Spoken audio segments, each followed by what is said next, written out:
Halo semuanya, selamat datang kembali di channel Hezek Store. Nah, jadi di video kali ini kita akan melanjutkan kembali pembahasan kita tentang salah satu topik yang ada di matematika diskrit, yaitu himpunan. Nah, kemarin kan kita sudah membahas tentang bagaimana cara menyajikan himpunan ya. Nah, sekarang kita akan lanjutkan kembali dengan topik yaitu cara menggambarkan himpunan.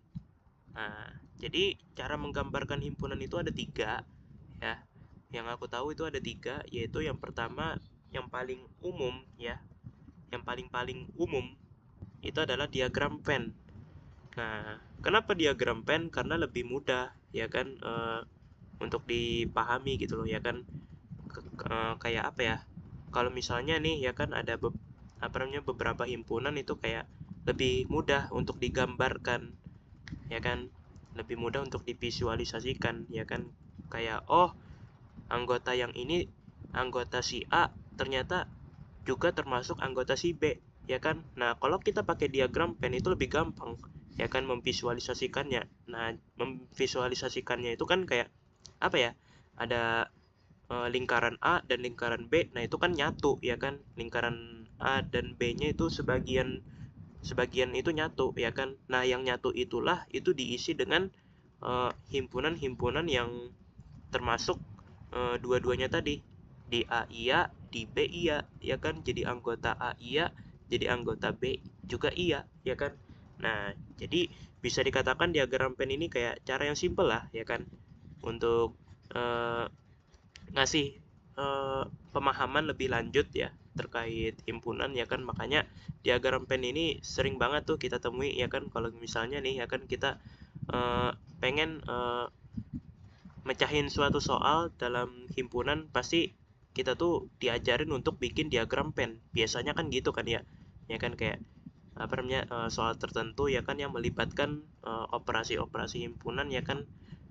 Nah, berupa soal cerita ya kan misalnya ya kan. Nah, pasti kita tuh pakai diagram Venn. Kita diajarin buat bikin pakai diagram Venn ya kan. Nah, karena emang caranya tuh emang gampang gitu loh ya kan, kayak lebih mudah untuk divisualisasikan gitu loh ya kan. Nah, gitu. Makanya bisa dikatakan diagram Venn ini adalah cara paling populer tuh untuk menggambarkan himpunan dan hubungan antar himpunan. Nah, ciri-cirinya ya, himpunan itu digambarkan sebagai lingkaran. Nah, seperti yang udah aku katakan tadi ya kan, setiap himpunan itu digambarkan sebagai ini, sebagai lingkaran ya, ya kan. Nah, terus elemen-elemennya itu ditulis di dalam lingkaran gitu loh ya kan, kayak misalnya ada 5 elemen ya kan, ada 1 2 3 4 5. Nah, 1 2 3 4 5 nya itu ditulis ya kan di area area lingkarannya gitu loh ya kan. Kayak himpunan A misalnya, berarti tulis di dalam lingkaran A ya kan. Nah, gitu. Jadi setiap lingkarannya tuh diberi label juga ya kan, eh, himpunan apa nih. Nah, jadi eh, kita mesti tahu ya kan, oh lingkaran ini himpunan A ya kan, oh lingkaran ini himpunan B. Nah, gitu-gitu ya. Terus semua lingkaran berada di dalam sebuah persegi panjang besar yang disebut semesta ya kan. Nah, jadi eh, lingkaran-lingkaran ya, lingkaran-lingkaran yang merupakan suatu himpunan ya kan, itu berada di dalam sebuah persegi panjang besar yang disebut semesta ya kan. Nah, berarti ya kan, eh, persegi panjang itu merupakan representasi dari himpunan semesta ya.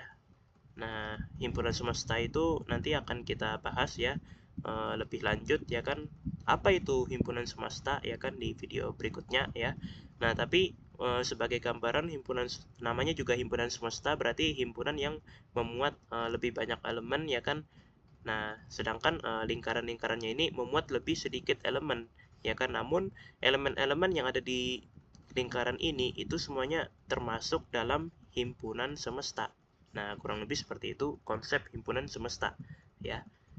Makanya kita lihat nih ya kan, ada contoh nih ya kan. Nah, di dalam sini ya ada sebuah persegi panjang ya, tuh ditulis dengan huruf S, ya kan. Nah, ini menandakan apa? Ini menandakan kotak ini ya, persegi panjang ini itu adalah himpunan semesta.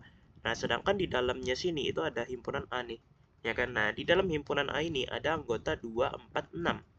Nah, 2, 4, dan 6 ini itu termasuk dalam himpunan semesta, ya kan.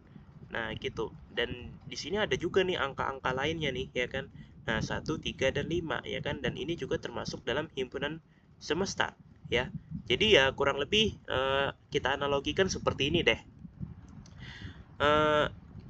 Kita analogikan kalau semua himpunan semesta ya, itu belum tentu ini ya, belum tentu termasuk dalam himpunan A ya. Nah, tapi semua himpunan A itu pasti merupakan bagian dari himpunan semesta, ya kan. Nah, gitu ya. Nangkap ya, ya kan. Atau mungkin biar lebih jelas mungkin kita balik deh, ya kan, analoginya seperti ini, ya kan. Nah, jadi semua himpunan ya, semua anggota yang ada di himpunan A itu merupakan anggota dari himpunan semesta, ya. Tapi tidak semua anggota yang ada di dalam himpunan semesta ini itu juga ada di dalam himpunan A, ya kan. Nah, kurang lebih seperti itu, ya. Nah, makanya ya kan di sini dikasih nih ya kan lingkaran A ya kan 2, 4, 6 ya kan. Nah, karena 2, 4, dan 6 ini itu ada di dalam himpunan semesta, ya kan. Tapi ya kan cuma 2, 4, dan 6 aja nih yang termasuk dalam himpunan A. 1, 3, dan 5-nya ini termasuk himpunan semesta tapi nggak termasuk dalam himpunan A. Nah, kurang lebih seperti ini ya. Contohnya. Nah, ini dia ya kan. Aduh, maaf. Nah, ini dia contohnya ya. Nah, tuh himpunan semestanya ada 6 elemen, ya kan, sedangkan A-nya itu cuma ada 3 elemen, ya kan. Nah, jadi himpunan yang ada di dalam A ini itu dianggap sebagai elemen dari himpunan semesta karena lingkaran A ini itu berada di dalam persegi panjang ya, persegi panjang dari himpunan semesta ini tadi. Nah, kurang lebih seperti itu tentang diagram Venn. Nah, sekarang kita lanjutkan lagi ya. Ada 2 lagi ya, yaitu tabel ya. Cara yang kedua yaitu tabel. Nah, kalau yang tabel ini itu lebih cocok kalau misalnya kita tuh pengen menggambarkan himpunan yang kecil. Bukan himpunan yang gede ya, yang isinya tuh sampai 50 ya kan, misalnya 50 anggota ya kan, atau 100 ya kan. Nah, itu kan bakal makan waktu banget ya tabel ini, ya kan. Tabel ini bakal makan waktu banget kalau kita pakai untuk himpunan besar seperti itu. Jadi himpunan yang kecil ini cocok ya kan buat kita gambarkan dengan tabel, ya kan. Nah, gitu. Dan tabel ini juga cocok kalau misalnya kita ingin menggambarkan suatu himpunan kecil dan juga kita ingin menjelaskan nih keanggotaannya satu persatu, ya kan. Nah, misalnya kita kasih contoh nih. Ada A, 2, dan juga 4 nih. Ada himpunan A, ya kan, dan anggotanya 2 dan 4. Nah, maka ya kan tabelnya tuh seperti ini, ya kan, 2 dan 4. Nah, kalau kecil gini doang kan ya kan kayak oke, masih bisa gitu loh ya kan untuk digambar tabel. Tapi kalau misalnya anggotanya ada 50 kan capek kan, ya kan, kita bikin tabel seperti ini sampai 50 baris ya kan. Nah, bakal capek ya kan kita, ya kan. Nah, gitu. Dan oh iya, maksudnya menjelaskan keanggotaan satu persatu ini apa? Nah, menjelaskan keanggotaan satu persatu ini tujuannya adalah untuk mengecek nih kira-kira apakah anggota yang ada di tabel ini itu merupakan anggota A beneran nih, ya kan. Nah, makanya ya kan kita bisa banget nih kalau misalnya nih kita ada contoh nih, misal A sama dengan 2 dan 4 nih, ya kan, anggotanya 2 dan 4. Nah, maka kita bisa banget bikin suatu tabel yang isinya tuh nggak cuma 2 dan 4, tapi isinya tuh lebih banyak, kayak 3 misalnya, 5 ya kan, 2, 3, 4, 5 misalnya, ya kan. Nah, terus ya kan kolomnya tapi bukan satu ya, tapi dua ya kan. Nah, kolom di pertama ini kan tentang elemen-elemennya ya kan. Nah, di kolom yang kedua ya kan itu isinya tuh tentang eh, apa namanya checklist mana yang termasuk A beneran ya. Kayak contohnya yang di sini kan yang termasuk A beneran itu kan 2 dan 4 ya kan. Maka di sini kita kasih checklist ya kan. Oh, ini eh, oh 2 ini ternyata anggota A beneran nih ya kan. Nah, 4 juga sama ya kan. Oh, anggota A beneran ya kan. Ya udah kita checklist ya kan. Nah, sedangkan 3 dan 5-nya itu kita coret ya kan. Nah, kita kasih X ya kan, tanda X ya kan misalnya ya kan, sebagai tanda kalau oh 3 dan 5 ini ternyata bukan anggota A gitu loh ya kan. Jadi ya udah kita kasih tanda kalau kalau ini 3 dan 5 ini bukan nih ternyata ya kan, bukan anggota dari si A. Nah, kurang lebih seperti itu ya. Maksudnya menjelaskan keanggotaan satu persatu tuh ngecek ya, ngecek apakah ada nih eh, anggota tertentu yang ada di tabel yang ternyata tuh bukan anggota A gitu loh ya kan. Nah, gitu. Jadi bisa aja ya kan eh, kita tuh nggak harus ya bikin tabelnya itu tuh sesuai dengan elemen yang ada di sini ya kan. Kita bisa banget ya. Ini cuma contoh ya. Kita bisa banget kalau pengen bikin lebih gede lagi tabelnya ya kan, sebagai apa? Sebagai pembelajaran, kayak misalnya kita pengen mengajarkan himpunan ya kan ke yang baru tahu konsep himpunan ya kan. Nah, itu tuh bisa banget pakai tabel ya kan. Nah, buat apa namanya, buat ngelatih mereka berpikir kritis. Nah, gitu. Oh, anggota ini bukan anggota A. Oh, anggota ini ternyata anggota A nih ya kan. Nah, gitu-gitu ya. Ya kan maksudnya. Nah, jadi itu adalah tabel. Nah, sekarang kita lanjut ke yang ketiga ya, atau yang terakhir, yaitu grafik ya kan. Nah, grafik ini adalah salah satu cara yang cocok jika kita ingin menggambarkan suatu himpunan dalam konteks relasi ya, ataupun fungsi ya kan. Kayak contohnya nih, di sini kita punya dua himpunan yaitu A dan B ya. Nah, himpunan A itu ada anggota 1, 2, dan 3. Sedangkan B itu ada anggota 4, 5, dan 6. Nah, dan di sini ya kan kita juga punya himpunan relasi. Ya kan, himpunan relasi bernama R ya di sini. Nah, di dalam eh, himpunan R ini itu terdapat anggota 1,4, 2,5, dan 3,6 ya kan. Nah, artinya apa? Artinya ya kan anggota pertama itu adalah relasi antara 1 dan 4 ya kan. Anggota kedua itu relasi antara 2 dan 5, dan anggota yang ketiga itu adalah relasi antara anggota 3 dengan anggota 6 ya kan. Nah, gitu ya kan. Jadi ini angka B, angka A, ini angka B ya. Nah, kurang lebih seperti itu ya kan. Maka kita bisa gambarkan seperti ini ya kan. Nah, ini anggota A, ini ya, ini anggota A, ini anggota B ya kan. Nah, kita sambung-sambungin aja ya kan, berdasarkan himpunan R ini ya, kita sambung-sambungin aja ya kan, cocok-cocokin ya kan. Satu, oh pasangannya dengan 4, ya udah kita kasih panah 1 dengan 4 ya kan. Nah, terus 2 pasangannya oh dengan 5, ya udah ya kan, kita gambarkan tanda panah ke arah 5 dari 2 ya kan.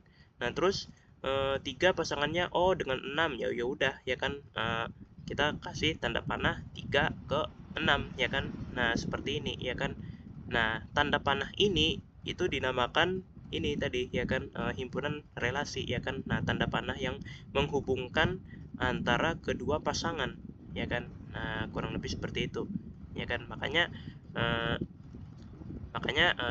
dikatakan ya, grafik ini cocok untuk himpunan dalam konteks relasi ya kan. Jadi kalau misalnya kita pengen menggambarkan himpunan yang melibatkan relasi seperti ini ya kan, nah itu gambarkan aja seperti ini ya kan, itu lebih cocok ya. Nah, ini yang dinamakan grafik ya. Nah, kalau untuk fungsi ya kan, sayangnya aku nggak punya contohnya ya. Mungkin di antara kalian dalam konteks fungsi yang tahu ya, untuk konteks fungsi ya kan, di antara kalian ada yang tahu gitu ya kan, mungkin bisa banget ya kan kasih penjelasannya di kolom komentar ya, kira-kira gimana penyajiannya ya kan, gimana cara menggambarkannya ya kan, dan sebagainya ya.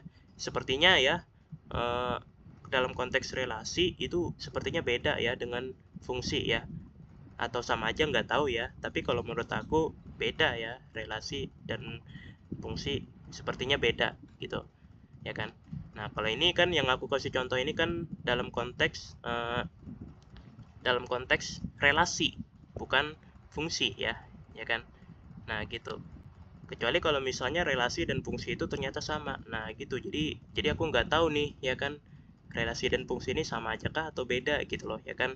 Dan aku juga nggak tahu ya kan fungsi ini gimana gitu loh cara menggambarkannya gitu loh ya kan, dalam bentuk grafik seperti ini ya kan. Makanya ya kan buat kalian yang tahu tentang relasi dan fungsi dan gimana cara menggambarkan himpunan dalam bentuk grafik ya untuk konteks fungsi ya kan, nah kalian bisa banget kasih penjelasannya di kolom komentar ya, kita bisa belajar bareng-bareng ya.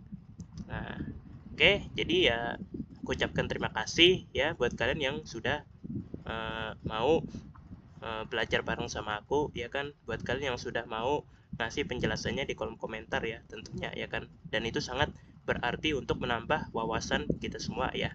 Nah oke, jadi aku rasa cukup dulu ya pembahasan kita tentang cara menggambarkan himpunan ya, semoga dapat dipahami ya, dan aku ucapkan terima kasih seperti biasa buat kalian yang sudah mau menonton video ini sampai habis ya. Dan yap, sampai jumpa lagi di video-video berikutnya. Dadah.